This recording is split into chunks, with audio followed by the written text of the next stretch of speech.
नमस्कार. मी विनोद बाहेकर.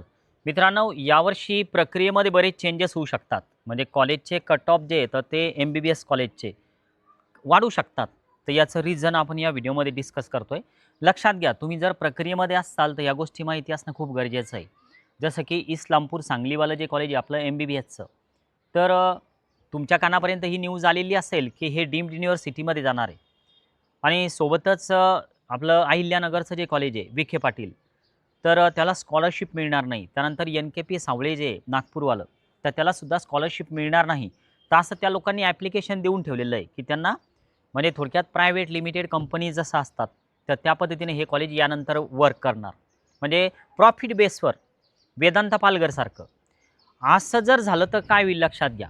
आता समजा आपल्याला त्या कॉलेजमध्ये अलॉटमेंट मिळालं आणि त्यांना जर का त्या राउंडपर्यंत जर ती परमिशन आलेली नसेल, फुल फीस घ्या आणि स्कॉलरशिप देऊ नका, अशी परमिशन जर आलेली नसेल, तर ते आपल्याकडनं एखाद्या बॉन्डवर लिहून घेतील, की तुम्हाला नंतर जर हा रूल लागला, तर तुम्हाला फुल फीस भरावी लागेल आणि तुम्हाला स्कॉलरशिप मिळणार नाही.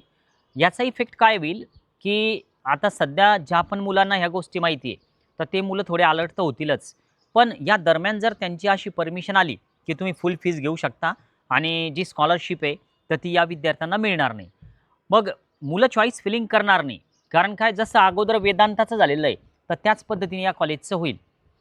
आता जर समजा हे 2-3 कॉलेज महाराष्ट्रामधले जर का या लिस्टमधून आपण वगळले, की ज्यांच्या फीज वाढणार, ज्यांना स्कॉलरशिप मिळणार नाही.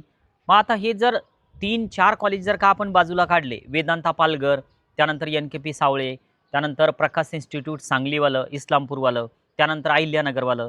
हे 4-5 कॉलेज जर आपण 25 कॉलेजच्या लिस्टमधून जर मायनस केले, तर टोटल जे समजा 25 कॉलेज आहे, तर त्यातले राहिलेले जे कॉलेज आहे, तर ते आपल्याकडे उरतात आणि त्यामध्ये पण काही कॉलेजची फीज ही 12-12 लाखापर्यंत आहे.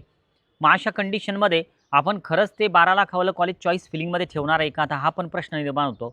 तर त्यामुळे याचा एकंदरीत जो इफेक्ट आहे, तर तो आपल्या कट ऑफवर दिसेल.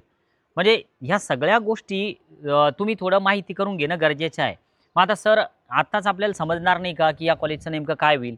तर बघा हे सगळं पेंडिंगमध्ये आहे प्रकरण.